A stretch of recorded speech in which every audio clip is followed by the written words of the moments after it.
नमस्कार, स्वागत है आप सभी का इंडिया वॉइस में। मैं हूं आपके साथ सुनील चौहान और आप देख रहे हैं हरियाणा वॉइस। रोहतक में राहगीर कार्यक्रम का आयोजन किया गया जिसमें हरियाणा के सीएम मनोहर लाल ने शिरकत की। इस दौरान सीएम ने कार्यक्रम में आयोजित खेलों में भी हिस्सा लिया और तलवारबाजी भी करते नजर आए। ये रिपोर्ट देखिए।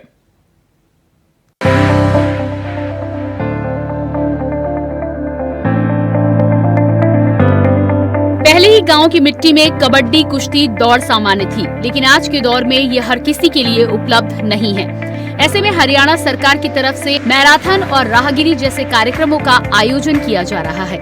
इससे पहले कोरोना काल में इनको बंद करना पड़ा था, लेकिन अब फिर से इनको शुरू कर दिया गया है, जिसके तहत हरियाणा के रोहतक में सोनीपत रोड पर आज राहगिरी कार्यक्रम का आयोजन किया गया, जिसमें हरियाणा के सीएम मनोहर लाल ने शिरकत की।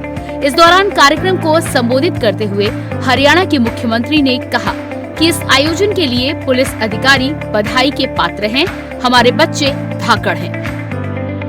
पता नहीं आप लोगों को किसी को पता है कि नहीं पता है, मेरा जन्म इस रोहतक जिले के निनाणा गांव का है भाइयों बहनों। मेरी पढ़ाई इस गांव के बनियानी गांव आनंदपुर और कॉलेज की पढ़ाई नितिन शर्मा गवर्नमेंट कॉलेज रोहतक की है भाइयों बहनों। इसलिए आज जिस युवा अवस्था में आप हैं, इस युवा अवस्था में मैं इसी सड़क से 16 किलोमीटर जाना और 16 किलोमीटर आना, 32 किलोमीटर साइकिल पर रोज आता जाता था।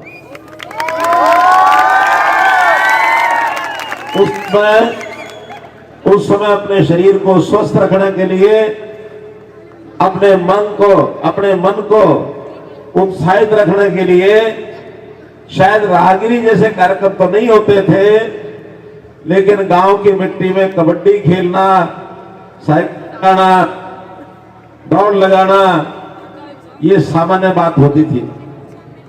आज समय बदलने के बाद हमारे वो सारे प्रकार वो सब बदल गए। अच्छे अच्छे खेल आ गए, इंडोर खेल आ गए, राहगिरी जैसे, मैराथन जैसे कार्यक्रम आ गए। मेरी आज अपेक्षा है आप सबसे कि अनूठा कार्यक्रम राहगिरी जैसा ये कार्यक्रम जो पिछले कुछ वर्षों पहले हमने शुरू किया था, लेकिन कोविड के कारण से इसको बंद करना पड़ा। मैं हमारी राहगिरी फाउंडेशन, पंकज नयन आईपीएस या जो जिले के एडमिनिस्ट्रेशन के सब लोग, इनको बहुत बहुत बधाई देता हूं कि फिर से राहगिरी कार्यक्रम शुरू किया गया। राहगिरी में कितने ही युवा युवतियां, कितने ही संपन्न अपनी कला, अपने कौशल इसका प्रदर्शन करते हैं। कोई कलाकार पेंटिंग करता है, कोई अपने इसी सड़क के ऊपर खेल खेल के अपना मनोरंजन करता है। बहुत प्रकार के ऐसे कलाओं की, ऐसी विधाओं का प्रदर्शन यहाँ होता है और एक उत्साह का, उमंग का, एक एकता का भाव, एक त्याग और समर्पण का भाव इसमें से निकलता है। भाइयों बहनों, अपने जीवन में अपना व्यक्तिगत काम तो सब करते हैं, दिन भर करते हैं। विद्यार्थी पढ़ाई में भी लगा रहता है, नौकरी वाला नौकरी करता है, किसान खेती करता है, दुकानदार अपनी दुकान करता है, लेकिन इन सामान्य काम करते हुए कई बार आदमी उकता भी जाता है, उसका मन कई बार विचलित भी हो जाता है, कई बार दुख सुख के अंदर वो घूमता रहता है। लेकिन एक दिन अगर सप्ताह में ऐसा आ जाए कि वो अपने तनाव से मुक्त होने के लिए इस मनोरंजन के कार्यक्रम में आएगा, तो उसके जीवन में एक निखार आएगा और इस निखार को लाने के लिए ये राहगिरी जैसा कार्यक्रम बहुत उपयोगी है। ऐसे ही जीवन के अंदर बहुत सी समस्याएं समाज की है, देश की है, हर वर्ग की है। उनका एक संदेश, उनका एक मैसेज देने के लिए भी कई बार ऐसे कार्यक्रमों का थीम रखा जाता है। दरअसल रविवार को सोनीपत रोड पर श्री राम रंगशाला के पास आयोजित कार्यक्रम में सीएम मनोहर लाल पहुंचे थे, जहां सीएम ने प्रदर्शनी और प्रस्तुति कार्यक्रम का अवलोकन किया। इस दौरान कार्यक्रम में बच्चों और महिलाओं समेत बड़ी संख्या में लोगों ने हिस्सा लिया और मुख्यमंत्री के सामने बच्चों ने योग की प्रस्तुति दी, जिसकी सीएम ने सराहना की और उत्साह बढ़ाने के लिए गुरुकुल में 2 लाख रुपए देने का ऐलान किया। मित्रों, जैसा हम देख रहे हैं कि जितना ऊहा-पोह का एक व्यक्ति का जीवन हो गया है, चाहे वो विद्यार्थी हो, चाहे जवान हो, चाहे वो हमारा वृद्ध आयु हो, चाहे महिला हो, पुरुष हो, ऐसे सब लोगों को कम से कम एक समय ऐसा होना चाहिए जब वो अपनी व्यक्तिगत चिंताओं से मुक्त होकर के ऐसे किसी सामाजिक कार्यक्रम में सांघिक तौर पर इकट्ठे मिल करके भाग ले, जिसमें विभिन्न यानी जो भी प्रक्रियाएं हैं, चीज़ें हैं, खेल हैं, मनोरंजन के साधन हैं, बाकी सब चीज़ें हैं, उसके अंदर वो भाग ले, उसको देखे, तो निश्चित रूप से उसके जीवन के अंदर एक सुंदरता आएगी, एक अच्छापन आएगा और वो अपनी व्यक्तिगत ऊहापोह से, तनाव से बाहर निकलेगा। बहुत प्रासंगिक है इस प्रकार के कार्यक्रम करना, चाहे वो राहगिरी कार्यक्रम है और चाहे वो साइक्लोथॉन है, चाहे वो मैराथन है। इन सब कार्यक्रमों के माध्यम से, जैसे पुराने समय में सांघिक खेल होते थे, बड़े बड़े मेले भी लगते थे, कुश्तियाँ होती थी, अब आज शायद शहरों में उस प्रकार के कार्यक्रम करना तो कठिन है, लेकिन आज के हिसाब से इस प्रकार के कार्यक्रमों का एक सिलसिला अगर शुरू होता है तो समाज जीवन के अंदर अच्छा एक संदेश जाएगा। आज मैं राहगिरी जो मारा रोहतक नाम से राहगिरी शुरू की गई है, इस राहगिरी के आयोजक जितने भी उन सबका बहुत बहुत आभार प्रकट करता हूँ। देखिए, दोहरे मापदंड का विषय नहीं होता, हम किसी चीज़ को फोर्सिबली बंद करने के हक में नहीं हैं, लेकिन जन जागरण के माध्यम से लोगों को हम तैयार करते हैं कि नशे से अगर वो मुक्त होंगे तो शराब कम बिकेगी, नहीं बिकेगी, हमको अच्छा लगेगा। लेकिन शराब को बंद करके हमने देख लिया है, बहुत प्रांतों ने देख लिया है, उस प्रकार से फोर्सिबली बंद करने के परिणाम अच्छे नहीं होते हैं, फिर उसका दुरुपयोग भी उन बातों का होता है। हमने भी 1996 से 98 हरियाणा में बंद करके देखा, लेकिन कितने उसके दुष्प्रभाव जो पड़े हैं, आज भी बहुत स्टेट्स उस प्रकार का कर रही हैं, लेकिन वो बंद हो नहीं पा रही है। हम चाहते हैं कि लोगों में जागृति पैदा करके उन चीज़ों से दूर किया जाए। रागिनी की थीम मारा रोहतक, एक युवा नेतृत्व वाला शहर जो सभी के लिए सुरक्षित रखा गया है। वहीं राहगिरी कार्यक्रम में स्कूल सड़क सुरक्षा क्लब प्रदर्शनी का शुभारंभ किया गया। ये प्रदर्शनी 2 अक्टूबर तक चलेगी। उपायुक्त अजय कुमार ने बताया कि राहगिरी कार्यक्रम को सफल बनाने के लिए अलग अलग विभागों को जिम्मेदारी दी गई है। जैसे आज का उदाहरण मैं बताता हूँ, जो ये रोहतक के युवाओं ने संकल्प किया है, रोड सेफ्टी, रोहतक की सड़क सुरक्षा, ये युवाओं को समर्पित की गई है। भाई बहनों, युवाओं को आप चाहोगे तो सड़क के नियमों का पालन करके और हम अपने जो जीवन को, हमारा जो अमूल्य जीवन है, अपना जो शरीर है, इसको सुरक्षित रख सकते हैं भाई बहनों। वरना देश में, प्रदेश में हजारों मौतें रोड एक्सीडेंट के कारण से होती हैं, लाखों लोग घायल हो जाते हैं, उनका जीवन अपंग हो जाता है, परिवार भी कई बार उनको संभाल नहीं पाता है। तो इस प्रकार के थीम के साथ आज ये राहगिरी यहाँ की है। हमने पिछले सालों में जब भी मैराथन राहगिरी कार्यक्रम किए तो कहीं बेटी बचाओ बेटी पढ़ाओ, कहीं पर्यावरण बचाने की बात, और अभी एक साइक्लोथॉन की, आपको पता है 25 दिन की यात्रा साइकिलों पर, जिसमें 1,60,000 लोगों ने साइकिल चला करके उसमें भाग लिया। उसका थीम था ड्रग फ्री हरियाणा, नशा मुक्त हरियाणा। आखिर युवाओं के जीवन को ये नशा ये समाप्त कर रहा, खराब कर रहा है। हमारा बड़ा भाई पंजाब, जिसकी चर्चा हर बार मैंने की, वहां का युवा बहुत ज्यादा इसके अंदर लिप्त हो गया है। मैंने तो उनको भी आह्वान किया है और कहा है कि हरियाणा पंजाब मिल करके इस बीमारी से मुक्त होने के लिए एक साथ मिल करके काम करेंगे। हम लोग, कोई सहायता हमारी चाहिए तो हम करेंगे। मैं युवाओं को आह्वान करता हूं कि अपने जीवन के अंदर बुराई मत आने देना भाइयों बहनों। हमारे जीवन में कोई भी बुराई आ गई, आज तो क्षणिक छोटे मोटे किसी मन के किसी का, ये कह सकता हूं कि शायद उस मन में कोई लालच आ जाता है, किसी सुख का, कोई नशे का आदि अगर हो गया तो जीवन भर अपना शरीर तो खत्म होता ही होता है, परिवार का भी विनाश होता है और सारे समाज में भी एक बहुत बड़ा, जिसको कहना चाहिए, इस बीमारी के कारण से जो गिरावट आती है, समाज भी हमारा दूषित हो जाता है। तो आज इस अवसर पर मैं बहुत अधिक न कहते हुए इतनी बात कहता हूं कि जीवन के सामान्य काम हमारे चलते हैं, पढ़ाई हो, चाहे नौकरी हो, चाहे दुकानदारी हो, किसानी हो, चाहे खिलाड़ी हो, चाहे कोई भी काम हमारे जीवन का है, वो सब चलेगा, उसको हम अपने अपने ढंग से पारंगत तरीके से आगे बढ़ाएंगे। लेकिन समाज की सुरक्षा के लिए ये जो बाकी विषय, इस पर भी हमको ध्यान रखना है, चाहे वो रोड सेफ्टी है, चाहे वो नशा विरोध है, चाहे वो पर्यावरण की बात है, चाहे वो बेटी बचाओ बेटी पढ़ाओ की बात है, चाहे पानी बचाने की बात है। बहरहाल प्रदेश के युवाओं को स्वस्थ रखने और खेलों के प्रति जागरूकता बढ़ाने के लिए सरकार की तरफ से पहल की गई है, जिसमें युवा बढ़ चढ़कर हिस्सा ले रहा है और इसका असर नशे के खिलाफ भी होता हुआ नजर आ रहा है। Bureau report, India voice.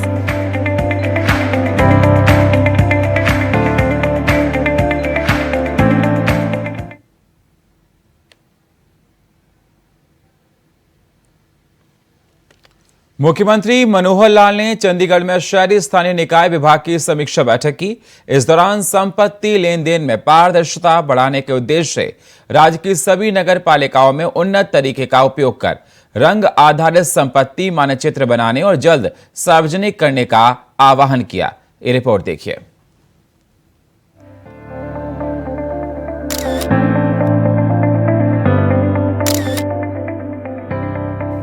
Haryana के मुख्यमंत्री मनोहर लाल ने शुक्रवार को शहरी स्थानीय निकाय विभाग की समीक्षा बैठक की, जिसमें सभी निकायों को निर्देशित किया गया कि हरियाणा में संपत्ति खरीद में धोखाधड़ी से बचने के लिए राज्य की सभी निकाय संस्थाएं जल्दी रंगीन नक्शे जारी करें, जिसके रंगों से पता चल सकेगा कि कौन सी जमीन अवैध है, कौन सी कृषि भूमि। इससे संपत्ति लेन देन में पारदर्शिता भी आएगी। उन्होंने कहा कि राज्य की सभी निकायों को अब उन्नत तकनीक का उपयोग कर रंग आधारित संपत्ति मानचित्र बनाकर जल्द से जल्द सार्वजनिक करने के आदेश दिए। उन्होंने इससे नागरिकों को संपत्ति खरीद में कोई असुविधा नहीं होगी। बैठक में उन्होंने सभी निगम कमिश्नरों को ये निर्देश दिए कि सभी शहरों की ड्रोन मैपिंग करवाई जाए, ताकि पता चल सके कि विकास के नाते से क्या क्या काम किए जा सकते हैं। बैठक में अधिकारियों को विकास पहलों के लिए संसाधन आवंटित करने से पहले राजस्व बढ़ाने पर ध्यान देने के साथ ही हर एक शहर के लिए अलग बजट बनाने का भी निर्देश दिया गया। मुख्यमंत्री ने कहा कि राज्य में बिजली, सड़क और पानी जैसी मूलभूत सुविधाओं की व्यवस्था को मजबूत करना है। इस दिशा में सभी अधिकारी कार्य करें। इसके साथ स्टाफ की क्षमताओं को भी निगरानी करें, ताकि विकास कार्यों में तेजी लाई जा सके। इंजीनियरिंग स्टाफ की कमी को पूरा करने के लिए हरियाणा कौशल रोजगार निगम के माध्यम से कार्रवाई को आगे बढ़ाएं, साथ ही रेगुलर भर्ती के लिए भी मांग दें। बैठक में निकाय मंत्री कमल गुप्ता, प्रधान सचिव वी उमाशंकर, शहरी स्थानीय विभाग के निदेशक विकास गुप्ता, HSBP के मुख्य प्रशासक अजीत बालाजी जोशी सहित सभी जिलों के निगम कमिश्नर मौजूद रहे। हरियाणा प्रदेश को शहरी विकास के मामले में सर्वश्रेष्ठ राज्य बनाने के लिए सभी निकायों को लक्ष्य निर्धारित करते हुए विकास कार्य करने चाहिए। सीएम ने कहा कि अधिकारियों को जवाबदेही और प्रदर्शन मूल्यांकन के महत्व पर जोर देते हुए शहरी स्थानीय निकायों के लिए रैंकिंग पैरामीटर विकसित करने का भी निर्देश दिया। मुख्यमंत्री ने कहा कि जनता की मांग, अपेक्षाएं और शिकायतें पूरा करने में 3 प्लेटफॉर्म अहम होते हैं। इस दिशा में नगर दर्शन, जन संवाद कार्यक्रम और सीएम अनाउंसमेंट के द्वारा कार्य किया जा रहा है। उन्होंने कहा कि इन तीनों में प्राथमिकता के जितने भी विकास से संबंधित काम हैं, उन्हें तुरंत पूरा करने के लिए आवश्यक कार्रवाई करें। बहरहाल हरियाणा की सरकार ने विकास के पथ पर प्रदेश को अग्रसर करवाने का संकल्प ले रखा है, जिस कड़ी में सरकार की तरफ से लगातार कोशिश की जा रही है और अब ये पहल सरकार की तरफ से की गई है, जिससे हर स्तर पर विकास की गंगा हरियाणा में बहाई जा सके। Bureau report, India voice.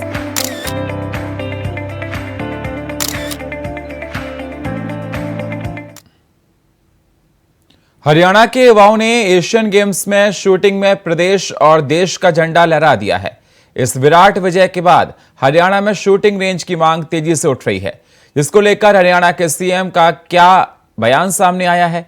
आखिर इसको लेकर सरकार की क्या कुछ कोशिशें हैं, जानने के लिए देखिए हमारी ये स्पेशल रिपोर्ट।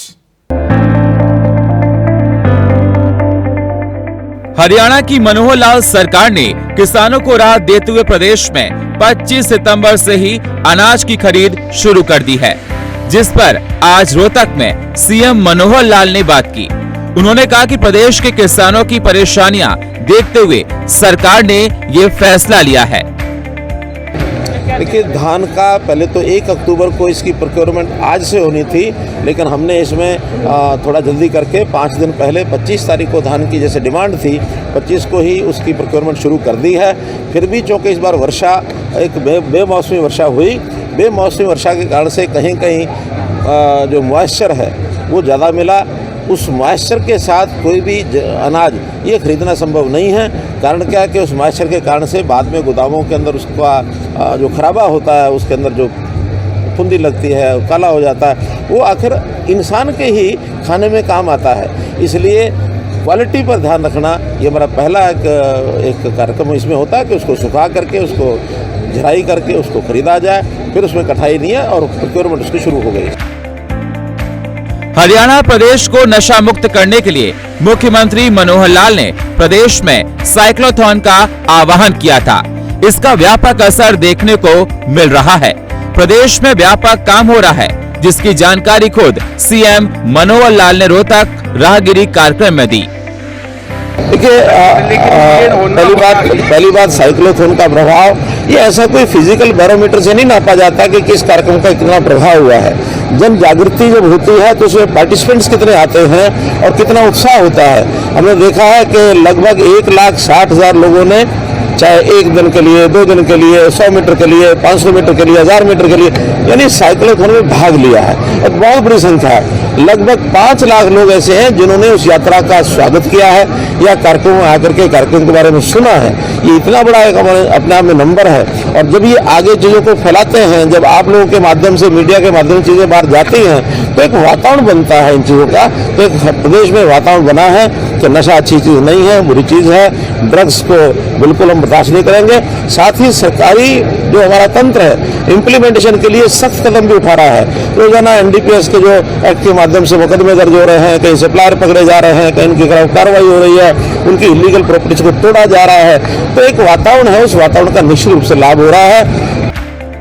हरियाणा के युवा एशियन गेम्स में अपना जलवा दिखा रहे हैं। शूटिंग में हरियाणा युवाओं ने कमाल कर दिखाया, जिसके बाद शूटिंग रेंज बनाने की मांग तेज हो गई। लेकिन आखिर इसको लेकर सरकार की तरफ से क्या कुछ खास किया जा रहा है, इसकी जानकारी खुद सीएम मनोहर लाल ने दी। एशियन गेम्स का विषय है, आपने ठीक विषय उठाया। बहुत जगह से हमारी पास डिमांड आई हुई है कि हम शूटिंग रेंज बनाएं। निश्चित रूप से बड़े शहरों के अंदर इस प्रकार का शूटिंग रेंज बनाने का हमारे स्पोर्ट्स डिपार्टमेंट का कार्यक्रम है। बहुत जल्दी उसके परिणाम निकलेंगे। साल के आखिर में देश के 5 राज्यों से चुनाव होने हैं, जिसमें मध्य प्रदेश, छत्तीसगढ़, राजस्थान, तेलंगाना और मिजोरम शामिल है। इन राज्यों में चुनाव को लेकर बीजेपी की तरफ से अपने केंद्र के रणबांकुरों को चुनावी मैदान में उतारा गया है। ऐसे में रोहतक राहगीरों के कार्यक्रम में शामिल हुए मीडिया ने इसको लेकर सीएम मनोहर लाल से सवाल किया, तो उन्होंने इसका जवाब देते हुए कहा कि हर पार्टी अपने दिग्गज प्रवक्ताओं को रण में उतारती है। ये किसी प्रकार का सर्वे ना तो हमको कोई जानकारी है, ना हमको ये मिला है, और किसी राज्य में हार का कोई विषय नहीं है। इसलिए जितने भी राज्यों के चुनाव होंगे निश्चित रूप से उनमें भी हम आगे बढ़ेंगे, जो पहले हमारी परफॉर्मेंस से भी आगे बढ़ेंगे, और लोकसभा में तो निश्चित रूप से हम जीते रहेंगे। मंत्रियों को विधानसभा में उतारना, सांसदों को विधानसभा। चुनाव अभियान एक बड़ा अभियान होता है कि यज्ञ होता है, और ये हर समय आज पहली बार हो रहा है ऐसा नहीं है। हर चुनाव के अंदर और सब पार्टियां ऐसा करती हैं, किसी भी अपने बड़े से बड़ा जो वक्ता होता है उसको जनता के बीच में भेजा जाता है, चाहे फिर वो केंद्र सरकार की उपलब्धियां हों अथवा जो प्रदेश होते हैं, संबंधित प्रदेश, उनके अपने काम हो, उनकी उपलब्धियां भेजा जाता है। बहरहाल सीएम मनोहर की कोशिश प्रदेश में रंग ला रही है। युवा नशे से दूर हो रहे हैं और प्रदेश को विकास के पथ पर बढ़ाने में सरकार के साथ जुट रहे हैं। Bureau report, India voice. और फिलहाल हरियाणा वॉइस में इतना ही। बाकी खबरों के लिए आप बने रहिए इंडिया वॉइस के साथ। तब तक के लिए नमस्कार।